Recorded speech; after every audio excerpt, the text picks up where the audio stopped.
सा डिस्कस कर लेते हैं ऑब्जेक्टिव पैटर्न पे। दो तीन ऐसे पॉइंट्स हैं जो एमएस वर्ड से ज़्यादातर पूछे जाते हैं। फॉर एग्जांपल, क्या उसमें मेल मर्ज होता है? मेल मर्ज नहीं सर, उसका कनेक्शन होता है। क्या मेल मर्ज वर्ड में करते हैं? वर्ड हाँ, तो उसका एक क्वेश्चन बनता है मेल मर्ज पर। सर एक मतलब किस प्रोसेस के थ्रू हम एक साथ बहुत सारे मेल सेंड कर सकते हैं? मेल मर्ज यही है। ठीक है, मेल मर्ज एक्चुअली में होता क्या है कि अगर आपका पूरा कंटेंट सेम है, सिर्फ क्या चेंज हो रहा है? नेम चेंज हो रहा है। मतलब एक लेटर है, उस लेटर को आपको 10 से या जो भी पर्सन्स हैं उनको एक साथ भेजना है और आपको बार बार उस लेटर को लिखना नहीं है। जनरली हम मेल करते हैं। ठीक है, इसका एक और पहलू है कि आप इसमें चले जाएंगे, ईमेल सर्विस में चले जाएंगे। ईमेल सर्विस में गए तो आपको ऑप्शन मिल जाएगा टू सीसी ईसीसी। ठीक है, अब यहाँ कंसीडर किसको किया जाता है? इसको भेजना है मतलब टू वाले को। फॉर्म में तो आपका एड्रेस आ ही जा रहा है, टू और सीसी। तो जितने मान लो अगर 50 लोग को भेजना है तो 50 लोग को क्या है, आपके पास ईमेल आईडी होना चाहिए। आप सब को टू में डाल दीजिए, एक साथ चला जाएगा। या हम क्या करते हैं, किसी एक को टू में रखते हैं, बाकी को सीसी में डाल देते हैं, उसकी कॉपी जा रही है करके। तो यहाँ पर जो चीजें हो रही है, ये होता है एक्शन के लिए। हम किसी ऐसे पर्सन को भेज रहे हैं उस मेल को, ताकि वो उसमें कुछ एक्शन फर्दर कुछ वर्क कर सके। और ये सीसी मतलब ओनली इंफॉर्मेटिव, हम उसको सिर्फ इंफॉर्मेशन देना चाहते हैं और कुछ नहीं करना चाहते हैं। उसके लिए एक्शन लेने की कोई जरूरत नहीं है। एक्शन कौन लेगा? सिर्फ टू वाला लेगा, ये बाकी सब सीसी में है। इसी तरीके से बीसीसी जब भेज देते हैं तो ब्लाइंड कार्बन कॉपी, ये किसको गया उसको ऐसा प्रूफ के लिए भेजा जाता है। ये दोनों नहीं देख सकते इसको भेजा गया है, तो हम क्या करते हैं, एक कॉपी भेज देते हैं। अब यही चीज आपका जो कंटेंट है वो कंटेंट सेम है, बट पर्सन के नेम चेंज हो रहे हैं।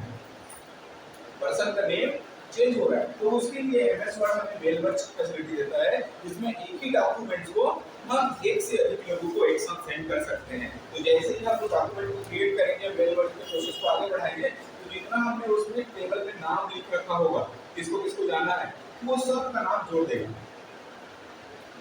जैसे कि फॉर्म भरते हैं, आई और आंसर ब्लैंक दे देते हैं, तो यहाँ पर जो भी है वो नाम आएगा। तो उसमें जो रेसिपिएंट लिस्ट में जितने लोग का नाम रहेगा उतने के नाम से लेटर बना देगा। क्लियर? तो एक साथ लेटर बनाने के लिए मेल वर्ड्स का यूज करते हैं, उसका यूनिक फीचर है इसका एमएस वर्ड का। क्लियर? अब एमएस वर्ड से और आप क्या कर सकते हैं? सर थोड़ा ऐसे याद करवा सकते हैं? वो पूछता है कि ये मतलब ये टूल किसमें होता है? होम में, इंसर्ट में, ऐसे अब ये तो आपको फिर उसको याद रखना पड़ेगा। जैसे कि देखिए, होम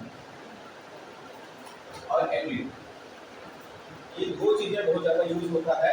आप दूसरा प्रिंट है और एक और होता है इंसर्ट। इंसर्ट का ज्यादा यूज होता है ईमेल में। अब होम में क्या होगा?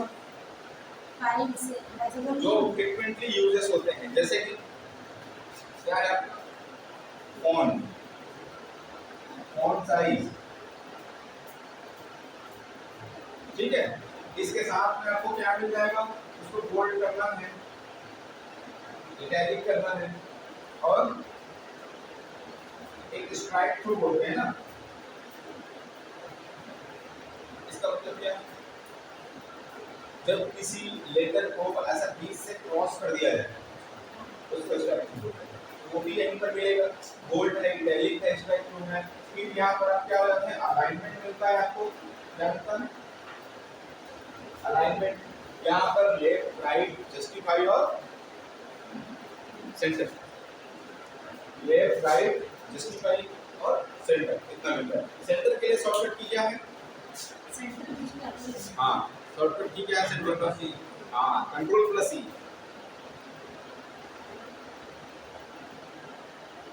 ठीक है, जैसे कि कुछ क्वेश्चन है तो देखते हैं।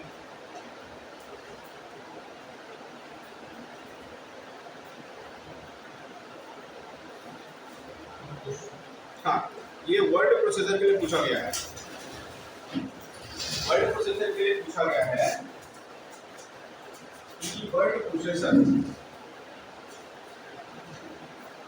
का उपयोग किया जा सकता है?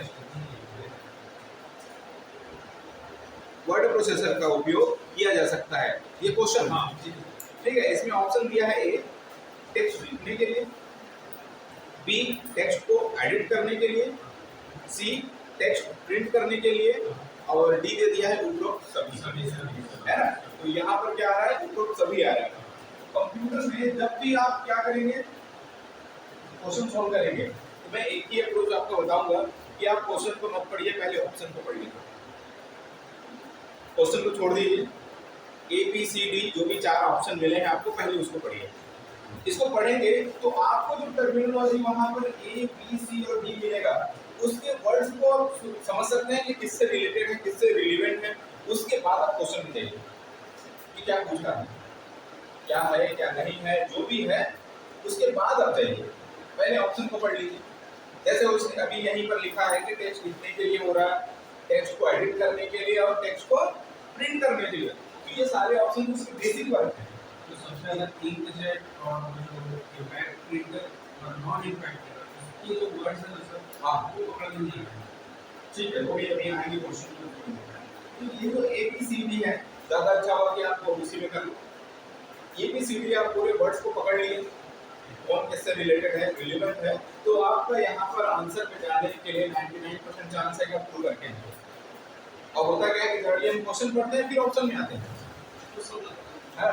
तो क्वेश्चन पढ़ने के बाद जब ऑप्शन में आते हैं तो ऑलरेडी रिजल्ट हो गया क्वेश्चन में, तो उसके बाद ऑप्शन को पढ़ते हैं। जैसे कि खास करके वो ऑड वन निकालना, ऑड वन निकालना। जैसे एक क्वेश्चन इसमें और पूछा था, ये तो समझ में आ गया ना, उपरोक्त सभी है। इसमें एक और क्वेश्चन पूछा था ऑड वन के लिए, उसमें ऑप्शन दिया है मॉनिटर, प्लॉटर और स्कैनर, और एक दे दिया है सीपीयू, है ना। तो यहाँ पर ऑड वन क्या हो रहा है, सीपीयू। आप इन चारों को पहले पढ़ लो। मॉनिटर जो है क्या है, आउटपुट से रिलेटेड है, प्लॉटर आउटपुट से रिलेटेड है, स्कैनर इनपुट से रिलेटेड है। तो ये इनपुट आउटपुट डिवाइसेस हो गए, input output devices. But CPU क्या है, वो एक सिस्टम प्रोसेसिंग यूनिट है, जो कि सर टच स्क्रीन पे इनपुट के आउटपुट दोनों में आता है, दोनों में दोनों में। इनपुट बेसिकली वो इनपुट है, बट वो डिपेंड करता है क्वेश्चन पे, सिचुएशन बेस्ड है।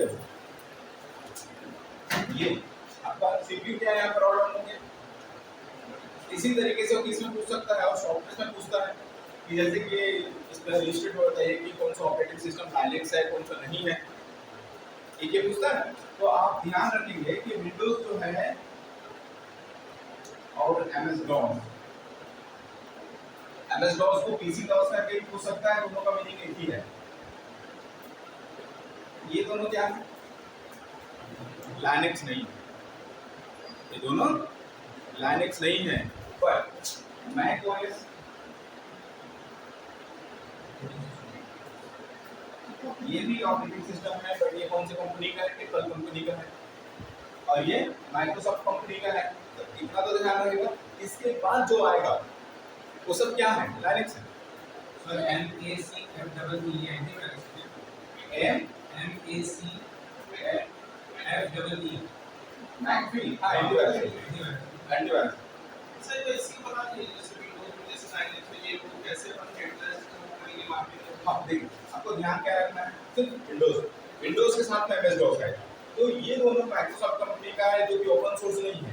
ओपन सोर्स कहने का मतलब है कि किसी कंपनी ने एक प्रोडक्ट बनाया, उस पूरे प्रोडक्ट का फॉर्मूला आपको दे दिया, कैसे बना तो पूरा फॉर्मूला आपको दे दिया। अब उस फॉर्मूले में अगर आप थोड़ा सा चेंजेस करेंगे तो कुछ नया बनेगा, या उसी को अपने नाम से आपने लॉन्च कर दिया। तो ये कैसे हुआ, जब आपके पास वो फार्मूला था तभी हुआ ना, वरना तो पॉसिबल नहीं था।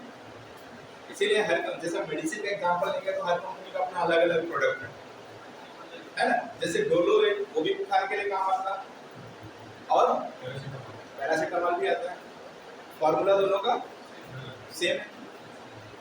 लेकिन कंपनी ने कुछ तो चेंजेस किया उसमें, क्योंकि सेम प्रोडक्ट तो निकाल नहीं सकता वो। तो पैरासीटामोल क्या है, पेटेंट है, पेटेंट वाला है ना। तो उसका पेटेंट जब खत्म हुआ, पेटेंट का ईयर, तब बाकी कंपनी ने पैरासीटामोल को अपने अपने कंपनी के नाम से निकाला। और जब तक उसका पेटेंट का ईयर चल रहा है तब तक उसका कोई दूसरा सब्स्टिट्यूट नहीं था। वैसे ही हमारे पास यहाँ पर है कि लाइनस टॉरवल्ड्स ने मैक ओएस में काम कर रहे थे, तो उनको प्रोडक्ट मिमिक्स बोलते हैं उसको। जिसमें वो काम कर रहे थे उसका नाम क्या था, मिमिक्स। तो ये उनके नेटवर्किंग के लिए इतना वो परेशान हो गए कि उन्होंने एक नया ऑपरेटिंग सिस्टम भी बना दिया, जिसको क्या किया गया, नाम उसके नाम पे दिया गया, लाइनस टॉरवल्ड्स के नाम पे लाइनक्स रखा गया। ठीक है, तो इन्होंने क्या किया, इसका जो भी सोर्स कोड, जो भी लिख करके इन्होंने बनाया था, उसको इंटरनेट पे डाल दिया।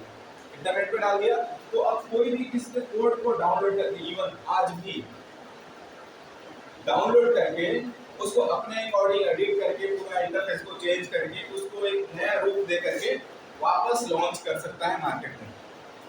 उसी का एग्जांपल है फेडोरा, इसी का एग्जांपल है फेडोरा, इसी का एग्जांपल है उबंटू। तो ये सभी ऑपरेटिंग सिस्टम लाइनक्स बेस्ड है, जो कि सब क्या है, ओपन सोर्स। इसका आपको इंटरनेट इंटरनेट का शॉर्ट पर्सनल नेटवर्क है। इंटरनेट जो पर्सनल नेटवर्क है। फॉर एग्जांपल, जैसे कोई कंपनी है, अल्टीमेटली जुड़ना तो इंटरनेट से ही है, लेकिन उस कंपनी का पर्सनलाइज्ड जो सर्वर होता है, जिसमें से वो कंपनी के एम्प्लॉय ही लॉगिन करके उसमें डेटा शेयर कर सकते हैं, वो उनका क्या है, इंटरनेट, जिसको हम लैन कनेक्टिविटी करते हैं। तो आपका जो कनेक्टिविटी है तीन तरीके से होता है, एक लैन होता है, फिर मैन होता है और एक वैन होता है। क्लियर है? तो जो इंटरनेट है उसमें अधिकतर हम किसका यूज करते हैं, लैन। और उस लोकल बिल्डिंग के लिए तो नहीं होगा। जो एक्स्ट्रा नेट है वो किस पे एक्स्ट्रा चीज नहीं। वो जैसे रेलवे यूज करते हैं, जैसे रेलवे सब चीज नहीं होता है, तो उसमें आ जाएगा एक्स्ट्रा नेट में। क्लियर है?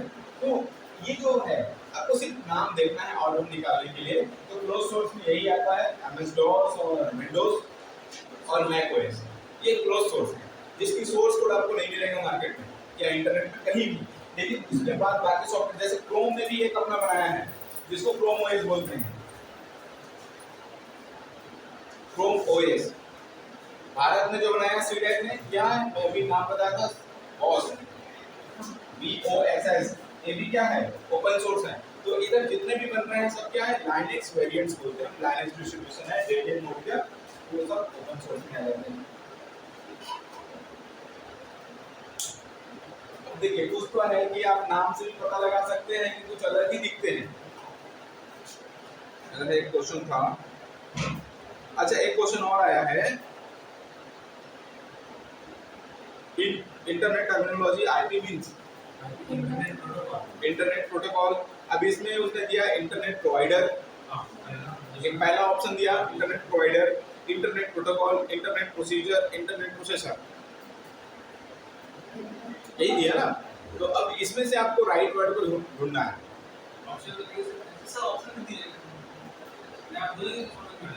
वही तो बोला ना मैं, इंटरनेट प्रोवाइडर, आईपी का उसने फुल फॉर्म दिया इंटरनेट प्रोवाइडर पहला, दूसरा दिया इंटरनेट प्रोटोकॉल, तीसरा दिया इंटरनेट प्रोसीजर और इंटरनेट प्रोसेसर। इसमें क्या जाएगा, इंटरनेट प्रोटोकॉल। अब जैसे एक और आता है ईमेल। ईमेल करने के लिए कौन से प्रोटोकॉल का यूज किया जाता है, SMTP, simple mail transfer protocol, है ना।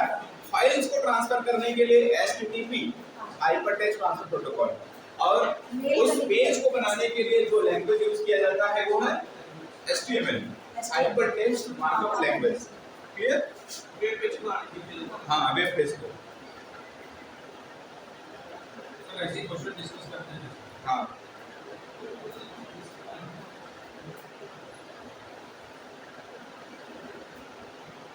जैसे और दिया है इसमें, निम्नलिखित में से कोई एक सर्च इंजन नहीं है, तो ये भी ऑड वन ही हुआ। इसमें ऑप्शन दिया है गूगल, बिंग, याहू। और उसके बाद दिया स्टैक ओवरफ्लो, Mistake. है ना। तो स्टैक ओवरफ्लो क्या करता है, वो क्यों नहीं हो सकता। पहला क्वेश्चन तो ये है कि वो क्यों नहीं हो सकता।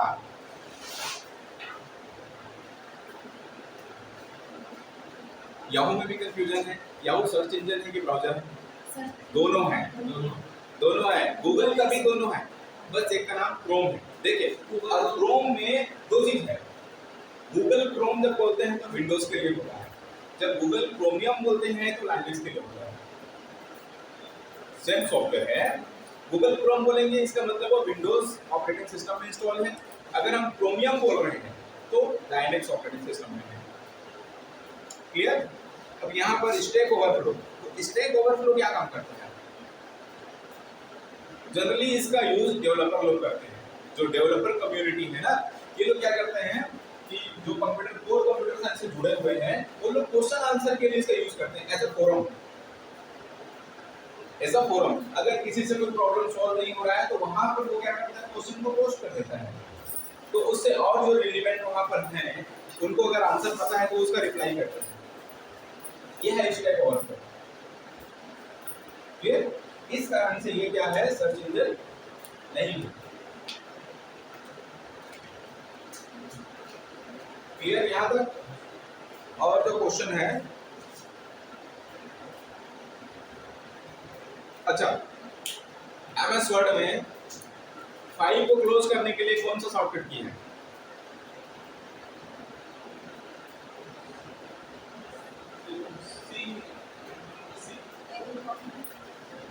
अब वो वैसे ही क्वेश्चन देगा, जैसे कि मान लो कि आपको बोला कि एमएस वर्ड है, वर्ड को क्लोज करना है, वर्ड को क्लोज करना और वर्ड फाइल को क्लोज करना दोनों में डिफरेंस है। तो मान लो आपने बोला वर्ड फाइल को क्लोज करना है और उसके लिए उसने ऑप्शन दे दिया ए बी सी और डी। यहाँ पर दे रहा है कंट्रोल प्लस एफ, यहाँ पर दे रहा है कंट्रोल प्लस बी, एक दे दिया है इसने कंट्रोल प्लस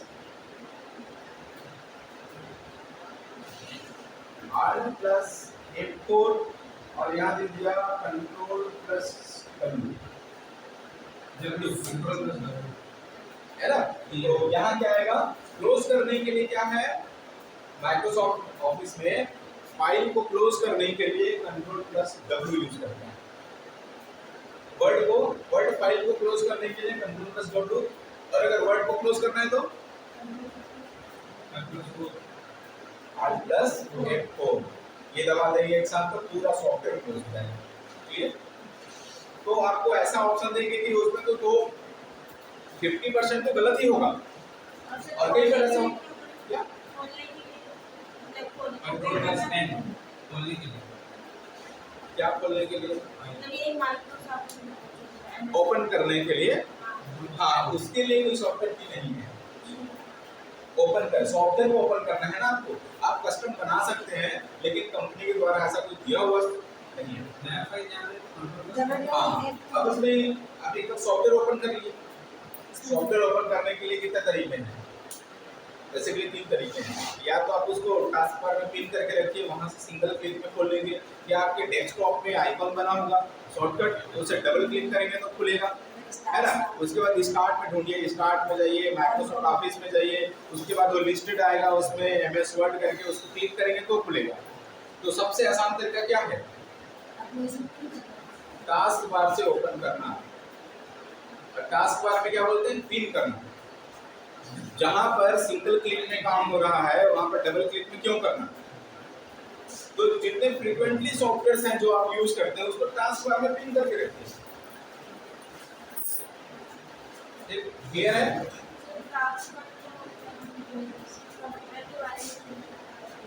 टास्क बार जो विंडोज ऑपरेटिंग सिस्टम का पहला स्क्रीन दिखता है और नीचे में देखिएगा यहाँ पर ऐसा नीचे एक पट्टी रहता है जो आपकी स्टेटस को दिखाता है कि आपने क्या क्या सॉफ्टवेयर ओपन किया है क्या नहीं किया है। इधर राइट कॉर्नर पे टाइम दिखाएगा, टाइम एंड डेट और नेटवर्क कौन सा कनेक्ट है, और लेफ्ट में सबसे लेफ्ट में रहेगा स्टार्ट बटन, उसको बोलते हैं टास्क। और पूरे स्क्रीन को बोलते हैं डेस्कटॉप। अब उस डेस्कटॉप में बहुत सारे आइकॉन्स बने रहते हैं जो कि शॉर्टकट भी होता है, आइकॉन भी होता है।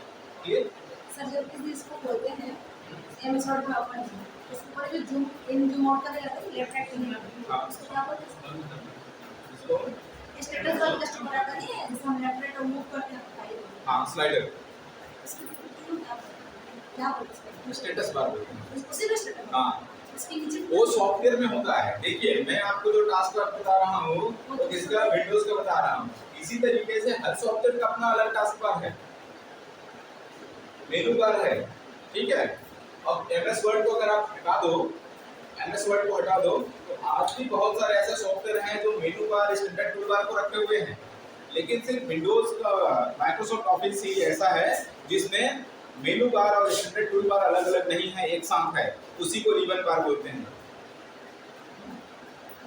ठीक है।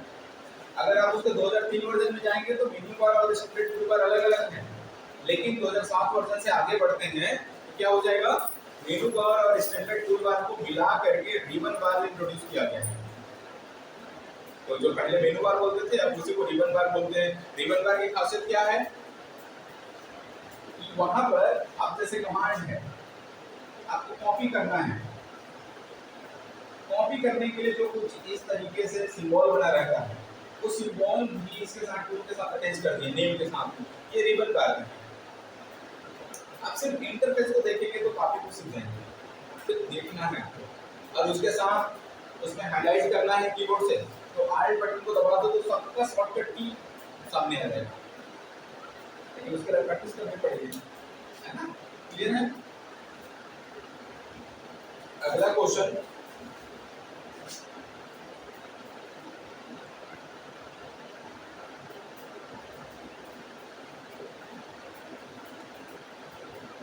अच्छा एक वेबसाइट से रिलेटेड पूछा हुआ है क्वेश्चन, है ना। इसमें बोल दिया है कि निम्नलिखित में से कोई एक वेबसाइट छत्तीसगढ़ सरकार से संबंधित नहीं है, तो आपको कैसे पता चलेगा। तो इससे अच्छा है कि एक बार जो लिंक मैंने बताया था सीजी स्टेट का, आप उसको कंप्यूटर में ही कोई दिक्कत नहीं, मोबाइल से ही ओपन करके देख लीजिए। तो उसका जो एड्रेस आते हैं उसमें पूरे लिस्टेड हैं, छत्तीसगढ़ गवर्नमेंट के पूरे वेबसाइट्स लिस्टेड हैं। सीजी स्टेट पे जाएंगे तो आपको डायरेक्ट लिंक मिल जाएगा 50 अलग अलग डिपार्टमेंट्स पे, फिर स्टेट वाइज। क्लियर। अब यहाँ पर अच्छी बात यह है कि अगर आपको पहचानना है तो क्या होगा कि अधिकतर वेबसाइट में nic.in लगा होगा, पहचानने के लिए बता रहा हूँ। लेकिन अगर उसने फर्स्ट नेम को गलत कर दिया तो कंफ्यूजन है, देखना पड़ेगा। तो एक बार आप देखो, विजिट कर लीजिए, देख लीजिए कि वेबसाइट क्या क्या है। तो nic.in ये छत्तीसगढ़ की होस्टिंग कंपनी है, national informative system centre, national informative centre. तो ये है, ये पूरे वेबसाइट को हैंडल करता है, चाहे वो डिस्ट्रिक्ट का हो, चाहे वेरियस डिपार्टमेंट्स हो, गवर्नमेंट का, छत्तीसगढ़ गवर्नमेंट का, ठीक है। ऐसे ही एनआईसी सभी स्टेट का करता है। तो इसका जो एड्रेस है वो अलग मिलेगा, जैसे कि इसमें एग्जांपल दिया है cgbsc.nic.in। ये क्या है, cgbsc.nic.in, Chhattisgarh board of secondary education, Chhattisgarh board of secondary education, ठीक। तो इसी तरीके के क्या है वो पूछेगा। अब जैसे कि एक और है cspdcl.co.in, तो ये छत्तीसगढ़ स्टेट का पावर डिविजनल सेल है ना, पावर डिस्ट्रीब्यूशन। क्लियर। तो ये भी छत्तीसगढ़ सरकार से है, संबंधित है। और एक और दिया है कि bhuiya.cg.nic.in, ये लैंड वाला है। क्लियर। इसमें एक और दे दिया है nitr.ac.in, है ना। तो ये किसका वेबसाइट है, एनआईटी रायपुर का। अब एनआईटी रायपुर है लोकेटेड तो रायपुर में ही, लेकिन ये नेशनल का है, नेशनल लेवल में आ जाता है। तो छत्तीसगढ़ गवर्नमेंट से डायरेक्ट इन्वॉल्वमेंट नहीं है इसका, एनआईटी का। इसी तरीके से आईआईटी है तो उसका भी डायरेक्ट इन्वॉल्वमेंट नहीं है, वो सब सेंट्रल से चलते हैं। क्लियर। तो हमको इस तरीके से अपने वेबसाइट को भी पहचानना है।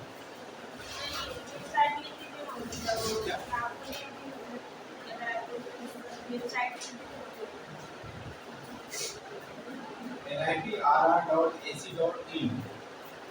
अच्छा एक चीज और बताइए, यहाँ पर है nic.in बोला जा रहा है, यहाँ ac.in है, यहाँ पर co.in बोला जा रहा है। डिफरेंस क्या है? और एक और होता है ना .com,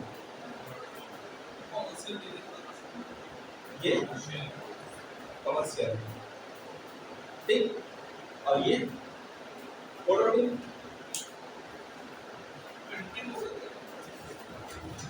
ये भी कमर्शियल पर्पस के लिए, ये भी कमर्शियल पर्पस के लिए। देखिए अब इसका मीनिंग क्या है? तो .com जब आप लगा देते हैं तो आप ग्लोबलाइजेशन हो जाता है, पूरा वर्ल्ड में हो जाता है, आपकी वेबसाइट कहीं पर भी रहेगी। बट अगर आपका टारगेट ऑडियंस जो है एक लिमिटेड फील्ड के लिए है, लिमिटेड एरिया के लिए है, तब आप सब डोमेन पे चले जाते हैं, टॉप लेवल डोमेन से हट के सेकंड लेवल डोमेन में आ जाते हैं।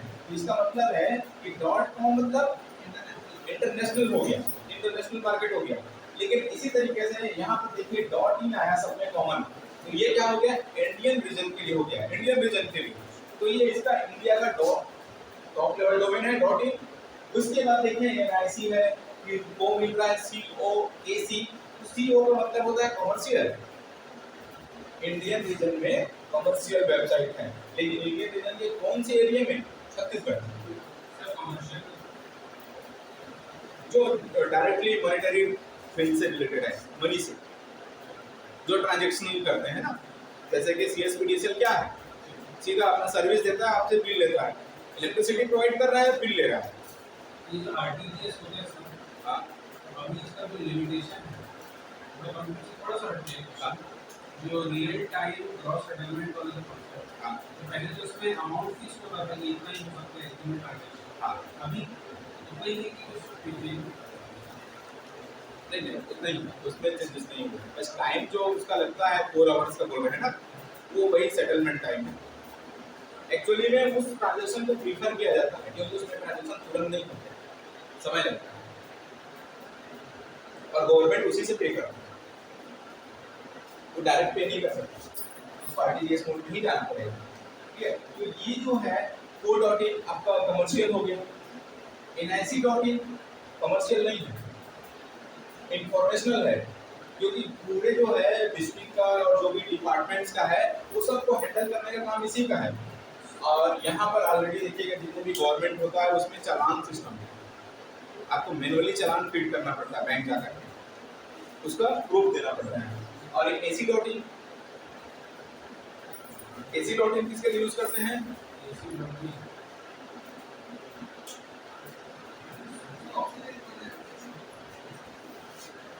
AC का मतलब होता है एकेडमिक, एकेडमिक, ठीक है। तो जितने भी यूनिवर्सिटी हैं, कॉलेजेस हैं, वो सब इसके लिए आते हैं, एकेडमिक के लिए, हायर लेवल एजुकेशन है। National information centre, informatics centre जो है ये आपका, ये जो है सेंट्रल का है ना NIC, तो ये सभी स्टेट में है। स्पूफिंग और सर्फिंग दोनों डिफरेंट होते हैं। सर्फिंग जो भी आप ब्राउजर में सर्च इंजन के थ्रू आप डेटा ढूंढ रहे हैं, चाहे ऑडियो हो, वीडियो हो, इमेज है, डॉक्यूमेंट्स है, वो सब सर्फिंग में आता है, वेब सर्फिंग में। स्पूफिंग मतलब आप किसी पर्टिकुलर पर्सन को टारगेट कर रहे हैं उसे डेटा लेने के लिए, बट इनवैलिड तरीके से, हाँ वो अलग है, ठीक है, इलीगल वर्क है वो। जैसे कि स्पैम भी क्या है, वो भी वही इसी में है, आपने मतलब 50% को मेल कर दिया, ठीक, अब अपने 50% को मेल कर दिया, कार खरीदो 50% ऑफर में, जाहिर सी बात है कोई ना कोई एक फंसेगा उस लिंक में, या गलती से ही सही क्लिक हुआ, मतलब उसकी पूरी जानकारी आपके सिस्टम में फीड। तो इसलिए गूगल क्या करता है, उसको पहले ही फिल्टर करता है, ऐसे जो अननोन सोर्स रहते हैं जिसका सोर्स उसको पता नहीं है, तो क्या करता है उसको पहले ही अलग कर देता है। कई बार इसमें नो रिप्लाई वाले जो हमारे पास OTP आता है या कुछ और कंफर्मेशन मेल आता है, वो भी उसमें चले जाते हैं। Cookies is the smallest program, वो स्मॉलेस्ट प्रोग्राम है जिसको फिक्स किया जाता है ब्राउजर में। कुकीज का यूज क्या है? कुकीज हम कैसे यूज करते हैं कि जब आप किसी वेबसाइट को फर्स्ट टाइम लोड करते हैं तो थोड़ा टाइम लेता है वो लोड होने में। कोई भी वेबसाइट हो, जब आप उसको पहली बार विजिट करते हैं तो थोड़ा सा टाइम लेता है, लेकिन जब सेकंड टाइम विजिट करते हैं तो जल्दी होता है। क्यों? क्योंकि उसका जितना भी इंटरनल स्टाइल सीट है जो कि ट्रांसफर होने में समय लगता है, वो उसको आपके ब्राउजर में फीड कर दिया जाता है हिस्ट्री में। तो वहां से क्या करता है कि पहले ही इंटरनेट से फाइल लेता था पूरा, जो कि अलग अलग सोर्सेज से आता है। जैसे कि देखिए मेन वेबसाइट का जो कंटेंट है वो आपका सर्वर से आएगा। किससे आएगा? Main content. और उसका जो डिजाइनिंग वाला जो पोर्शन है वो क्लाउडफ्लेयर से आएगा। क्लाउडफ्लेयर ये अलग वेबसाइट है। अब ये यहाँ से मान लो सर्वर से डेटा आपको बहुत जल्दी आ गया, तो देखिए अनस्ट्रक्चर्ड रहता है, बहुत नाम से दिखता है वेबसाइट, लेकिन जैसे यहाँ से डेटा यहाँ पर लोड होकर के आता है तो आपकी वेबसाइट है तो बहुत अच्छा दिखने लगता है। अब उसके बाद यहाँ से जो भी स्टाइल सीट आ रहा है उसके आपके ब्राउजर में इंस्टॉल कर दिया जाता है एज अ कुकीज। और अगली बार जब होगा वेबसाइट को अपलोड करेंगे तो सर्वर से डेटा आएगा और बाकी चीजें यहाँ से उठा लेंगे तो आपकी वेबसाइट जल्दी लोड हो जाएगी। उसके लिए हम कुकीज यूज करते हैं, ब्राउजर में फिक्स रहता है और जो भी पासवर्ड वगैरह है सारी चीज यहाँ से मॉनिटर हो जाते हैं। सर ये मतलब ये जो वायरस में है कि तो वायरस में नहीं है, स्पैम है, स्पैम में भी नहीं है। तो सर उनको किस कैटेगरी में स्पैम को कुकीज पीसी ये सब वो तो ईमेल में आते हैं। हाँ हमें तो किस कैटेगरी में कुकीज हो गया, पीसी हो गया, स्पैम हो गया। ये ब्राउजर का पार्ट है, अलग से कोई कैटेगरी नहीं है। इस पैकिंग वो स्पेसिफिक है, वो सब क्या है क्राइम साइबर क्राइम में आते हैं, उसका अलग कैटेगरी है। ये नहीं साइबर क्राइम, ये इसमें नहीं है, इसके बिना आपकी साइट पे चलेगा नहीं। हाँ क्या बोल रहे थे सर? इसको हम बोलते हैं लिंक में वीडियो को देखते हैं, बीच में जो एडवर्टाइजिंग आ जाती है सर नहीं है तो उसका वो एडवर्टाइजमेंट आता है उसको रोकने के लिए कोई create version paid version use करना पड़ेगा उसके लिए। उसको इंग्लिश बोलते हैं कि जैसे मार्केटिंग के जैसे कुछ आता है प्रमोशनल उसको बोलते हैं। हैं। कंप्यूटर लैंग्वेज में ऐसा कोई वर्ड नहीं है उसके लिए ऐड के लिए, वो तो एक्चुअल में डिजिटल मार्केटिंग है। डिजिटल मार्केटिंग का पार्ट है जो ऐड आता है वहाँ पर, उस ऐड को आप ब्लॉक नहीं कर सकते, उस ऐड को सिर्फ स्किप किया जा सकता है, उसके अलावा नहीं, क्योंकि उस ऐड से ही सामने जिसका वीडियो चल रहा है उसको पेमेंट होता है। अगर आप कोई वीडियो देख रहे हैं, उस वीडियो में जितना भी ऐड आएगा नीचे में, उस ऐड को जब आप देखते हैं तो उस वीडियो वाले को पे होता है, जो वीडियो मेकर है ना उसको पे होता है, क्योंकि ये आपका डिजिटल मार्केटिंग का पार्ट है। और इस बार देखिएगा कई बार ऐसा होता है कि कंटिन्यू 2 रहता है, 1/2 2/2, और आप उसको स्किप नहीं कर सकते। कई बार ऐसा रहता है कि ये 5 सेकंड का पहले दिखा दिया, उसको आप स्किप नहीं कर सकते। कई बार ये 15 सेकंड का दिखा देगा, आप उसको स्किप नहीं कर सकते। उसके बाद वो 30 सेकंड का ऐड ले आएगा, उसमें आपको स्किप का ऑप्शन देता है 5 सेकंड बाद। ठीक है, तो ये चीज है, उसका अलग सिस्टम है। हाँ डिजिटल मार्केटिंग है। देखिए आप कोई भी वेबसाइट विजिट करते हैं तो आपको ऐड दिखने लगता है, आप गूगल में कुछ भी सर्च करिए, 1 घंटे बाद आपको सारी जगह वही दिखने लगेगी। 1 घंटे बाद पूरी जगह वही दिखने लगेगी, क्योंकि गूगल कैसे पैसे कमा रहे हैं? ऐड से, डिजिटल मार्केटिंग से। आजकल न्यूज़पेपर पढ़ने वाले काम हो गए ना, वहाँ ऐड देखने वाले काम हो गए, तो हम फ्लैश कराते हैं। आप अमेजोन पे कुछ सर्च कर दिए तो आपको चारों तरफ दिखने लगेगा। और जाहिर सी बात है कि अगर आपको शॉपिंग करने का शौक है तो आप अपने हिसाब से नहीं करते, कंपनी के हिसाब से करते हैं। आप जाते कुछ और प्रोडक्ट खरीदने हैं लेकिन लेकर आते कुछ दूसरा प्रोडक्ट। ऑनलाइन में भी, ऑफलाइन में तो करते ही हैं। भौतिक रूप से जब जाते हैं तो क्या करते हैं? दुकानदार की पसंद की लाते हैं, अपनी पसंद की नहीं लाते हैं। हाँ एक और क्वेश्चन जैसे कि है 1 गीगाबाइट है ना, ये बराबर होता है 1 गीगाबाइट खालिद खान के बराबर होता है। तो वहाँ पर ऑप्शन दिया है 1024 megabyte, 1024 kilobyte, 1024 terabyte, 1024 byte megabyte, है ना। तो हमें सिर्फ हायरार्की याद रखना है कि सबसे पहले क्या आता है? बीट आता है, बीट के बाद लीबल आता है, फिर बाइट आता है, उसके बाद किलोबाइट आएगा, फिर मेगाबाइट आएगा, उसके बाद जीबी गीगाबाइट आएगा फिर टेराबाइट आएगा, है ना। तो यहाँ पर ये 0,1 सिंगल बिट की बात कर रहा है, ये क्या बात कर रहा है 4 बिट की बात कर रहा है, ये बात कर रहा है 8 बिट का। उसके बाद किलोबाइट में 1024 चला गया, इसका मतलब है 2 की पावर 10, है ना। अब इसका पावर आप बढ़ाते जाइए, 2 की पावर 20, 2 की पावर 30, 2 की पावर 40, इस पैटर्न में बढ़ते जाएगा। और यहाँ पर ये क्या हो जाएगा 1024। लेकिन इसके पीछे क्या लगाएंगे, ये भी मैंने बोला 1024 लिख तो दिया, लेकिन इसके पीछे क्या लगाऊं, बाइट लगाएंगे, बाइट हो गया। अब जब जस्ट यहाँ पर 104 को रिपीट करके लेकिन प्रीवियस को ये भी लगा दीजिए यहाँ पर, फिर यहाँ पर एमबी आ जाएगा और यहाँ पर आप एक बार देखिए पीडीएफ सबसे बड़ी यूनिट क्या है? उसमें है देखिए पी आएगा पेंटाबाइट और उसके आगे भी है एक जटाबाइट करके आया था, उससे काफी आगे बढ़ गए हैं, उसमें मैंने पूरा भेजा हुआ है। और उसमें दो चीज है, आप लोग अगर उसको ध्यान से देखे होते क्वेश्चन भी किए होते कि उसमें कुछ जगह एमआईटी लिखा है और कुछ जगह एमपी लिखा है, दोनों लिखा है उसमें, एमपी एंड एमआईबी दोनों का डिफरेंस देंगे। इसका मतलब है कि आप 10 की पावर में चलते हैं, इसका मतलब है 2 के पावर में चलते हैं, ये ओरिजिनल है एमआईबी। कंपनी आपको क्या बेचता है, एमबी बेचता है, मतलब 10 के पावर में 2 जीबी खरीद रहे हैं ना, तो मतलब कम हो गया, 2 जीबी में आपको 1.8 जीबी ही मिला स्टोरेज स्पेस। तो क्यों हुआ, क्योंकि उसने 10 की पावर में रख के बना दिया उसे। अगर 2 के पावर में रख के बनाता तो पूरा 2 जीबी मिलता, इसलिए स्पेस लॉस होता है। इसके सबसे बड़ी यूनिट तो टीवी, हाँ एसी, हाँ अभी है लेकिन मार्केट में है नहीं, मार्केट में सिर्फ टीवी तक है।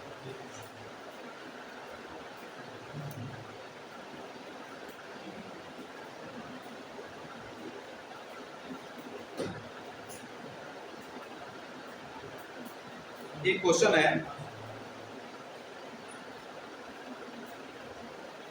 निम्नलिखित में से कोई एक नॉन इम्पैक्ट प्रिंटर नहीं है। ऑप्शन दिया है इंकजेट, दूसरा डेजीवेट और तीसरा लेजर जेट और सॉलिड इंक, है ना। अब यहाँ पर इसको रटना पड़ेगा। क्या है, कंफ्यूज क्या करता है वर्डिंग। अब देखिए आपके पास दो चीज है, सॉलिड इंक एक वर्ड है कंफ्यूज करने वाला, क्योंकि इससे पहले आपने सुना नहीं था, है ना, ठीक है। और दूसरा क्या है, डेजीवेट। अब यहाँ पर आकर के कंफ्यूज हो गए, क्योंकि आपको पता है कि इंक जेट और लेजर जेट दोनों नॉन इम्पैक्ट है, बट सॉलिड इंक में कंफ्यूजन है।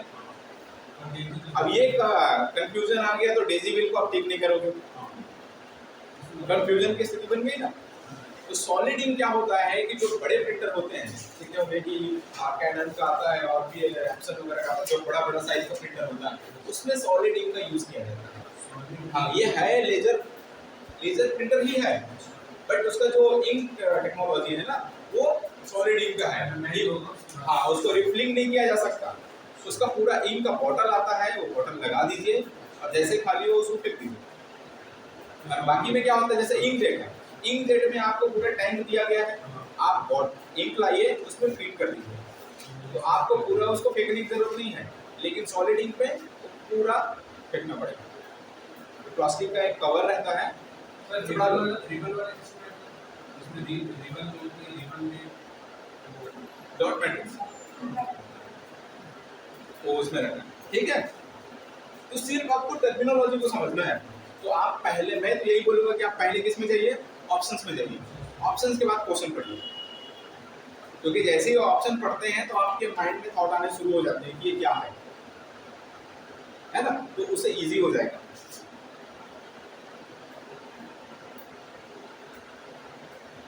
अच्छा यहाँ पर एक और क्वेश्चन बहुत अच्छा दिया है, निम्नलिखित में से कंप्यूटर का उदाहरण है। उसने लिख दिया डेस्कटॉप लैपटॉप, दोनों सी ऑप्शन दे दिया, ए और बी दोनों, और डी दे दिया उपरोक्त में से कोई नहीं। तो यहाँ पर तो दोनों है, बहुत इजी है। वो भी पीसी है, बहुत छोटा होता है, बहुत छोटा, आप हथेली में रख के चला सकते हैं। नोटपैड भी पीसी है लैपटॉप में, तो साइज और थिकनेस जो है उसके ऊपर डिपेंड करता है। तो आपके पास क्या है, अगर कंप्यूटर के टाइप्स बोला जाए तो 3 प्रकार के हैं। कौन कौन से? पहला एनालॉग कंप्यूटर है, दूसरा डिजिटल कंप्यूटर है, तीसरा हाइब्रिड कंप्यूटर है। दोनों का मिला जुला दो, ठीक है। ये टाइप्स के अकॉर्डिंग, साइज के अकॉर्डिंग जाएंगे तो 4 प्रकार के हैं। कौन कौन से? माइक्रो कंप्यूटर जिसको आज हम डेस्कटॉप कंप्यूटर के नाम से जानते हैं, दूसरा मिनी कंप्यूटर, फिर वर्क स्टेशन और चौथा सुपर कंप्यूटर। सर भारत में सबसे फास्टेस्ट कंप्यूटर बड़ा है।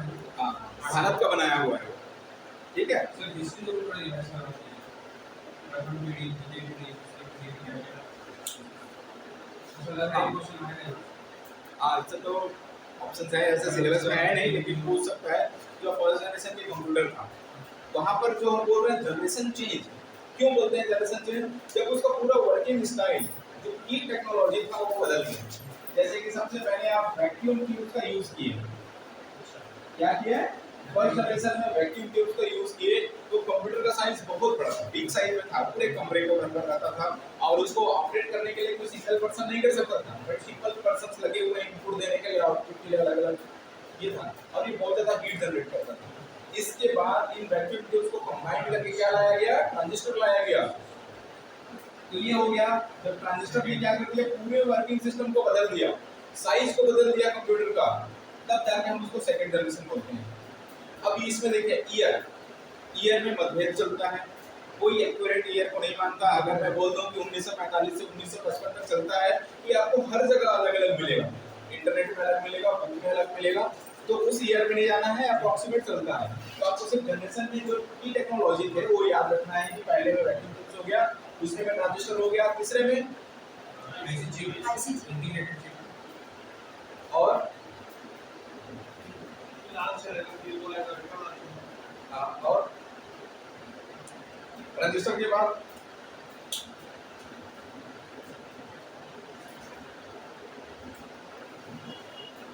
सिलिकॉन और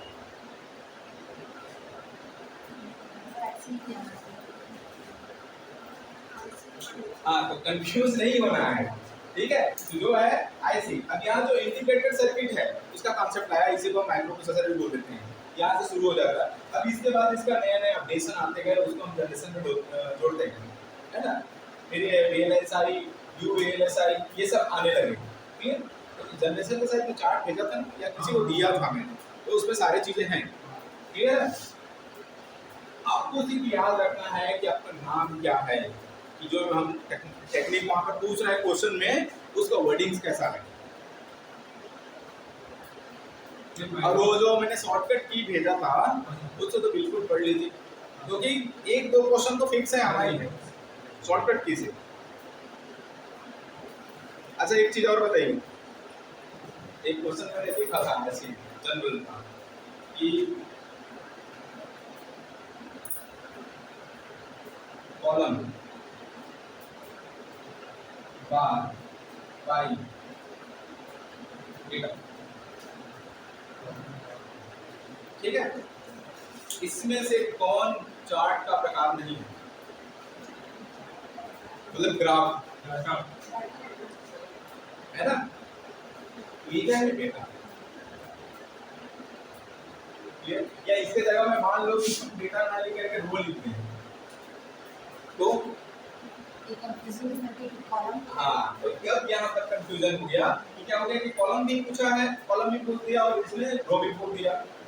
तो कॉलम चार्ट होता है, ग्राफ में आता है कॉलम वाला, लेकिन रो वाला नहीं, ठीक है। तो इसका ध्यान रखना है, ऐसी वर्ड में आपको फंसाएगा। बार है, पाई है, ये सब तो ठीक समझ में आ रहा है, लेकिन कॉलम एंड रो में दिक्कत कर दिया ना। तो मेन आपका जो एग्जाम है कंप्यूटर का वो किसका है? वर्ड्स का है। बस आप कितने नाम जानते हैं उससे आप उतने एक्यूरेट हो पाएंगे, ठीक, क्लियर है। तो मैंने लगभग चीजें आपको बता दी।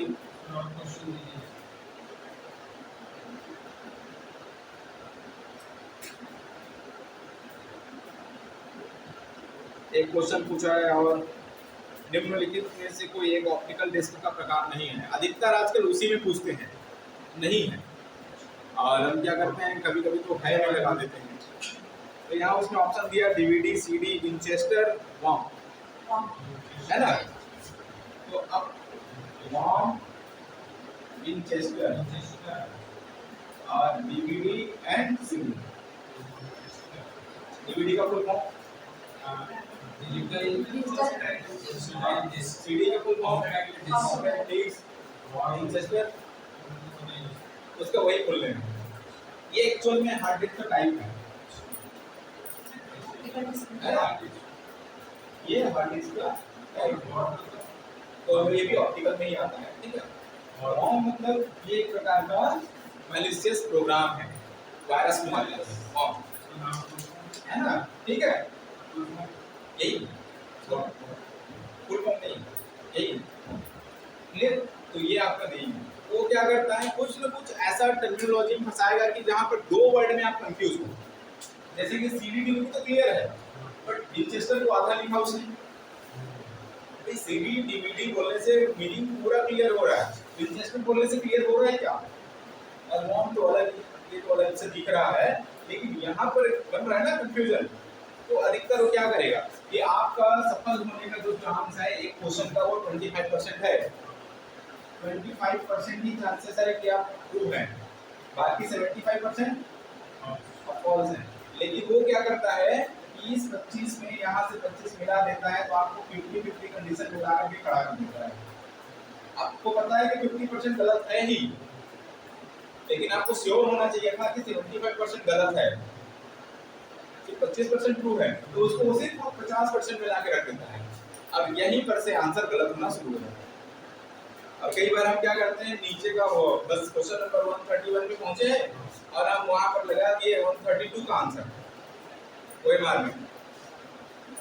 तो ये भी एरर है। सर वायरस और एंटीवायरस में थोड़ा सा रखना पड़ेगा। उसका हम लिस्ट आपको भेजेंगे आज भेज देंगे, पूरे जो लिस्ट है एंटीवायरस और वायरस का। सिर्फ आपको नाम याद रखना है कौन कौन से, क्योंकि दोनों ही प्रोग्राम है। और प्रोग्राम क्या करता है, एक सिस्टम को इन्फेक्ट करता है और दूसरा उसे दूर करता है। नेफ्रॉन टेस्ट, नेफ्रॉन एंटीवायरस नेफ्रॉन को देखना पड़ेगा उसको, क्योंकि बहुत सारे ऐसे नाम हैं जो आपको कंफ्यूज कर देंगे। तो मैं पूरी कंप्लीट लिस्ट आपको एंटीवायरस और उसके बगल में ही वायरस का भेज देता हूँ। तो ये दोनों हो जाएगा, और उसके साथ में इंजन। सोशल साइट्स पढ़ने हैं। सोशल साइट्स के बारे में तो उतना नहीं है, लेकिन फिर भी तो जनरली तो चल रहे हैं। वो क्या क्या है अभी जो रिसेंट ट्रेंड में है, कौन कौन से हैं बताइए। सोशल साइट्स की बात करें, फेसबुक है, इंस्टा है, और ट्विटर है, ट्विटर है, और स्लाइड पर करके नया है, और आपका स्नैपचैट, ये सारे चीजें। सर डॉक्टर को जो है उनका एंटीवायरस है। डॉक्टर को चाइना का भी अमेरिका डॉक्टर को अमेरिका वायरस वो तो ब्राउजर है, सर्च इंजन है। और एंटीवायरस को एक बार मैं देख लेता हूँ, क्योंकि एंटीवायरस जहाँ पर मैंने सुना नहीं उसको। तो सर्च इंजन डॉक्टर गो जो है सर्च इंजन भी है और वेब ब्राउजर भी है, दोनों है। चाइना का बायजू। ठीक है, तो चलिए फिर ऑल द बेस्ट आप लोग को एग्जाम के लिए। अभी हो इसमें हाँ हो गया, अब नहीं आऊँगा, ठीक है। कुछ हो तो ऐसे ग्रुप में मैसेज कर सर मोबाइल बिल्कुल मैं हम लोग कॉल करेंगे। हाँ बिल्कुल, अगर कुछ डाउट आता है आपको यहाँ पर कहीं भी किसी भी प्रॉब्लम में आप अगर रुक जाते हैं, फंस जाते हैं और क्लियर नहीं हो रहा है, मीनिंग क्लियर नहीं हो रहा है उस ऑप्शन का, तो आप मुझे पूछ कर सकते हैं, पूछ सकते हैं। मैं आपको मैं देखो बराबर, ठीक है। तो आप उसमें मैसेज कर सकते हैं, उस क्वेश्चन को पूरा फोटो भेज दीजिए और उसका रिप्लाई करूँगा उसमें, ठीक है। जो भी डाउट रहेगा आपको अपने एग्जाम से रिलेटेड, जहाँ पर भी आप फंस रहे हैं तो आप मुझे बताइए, क्लियर है। चलिए ऑल द बेस्ट आप सभी को, पेपर आप सबका अच्छा रहे। ये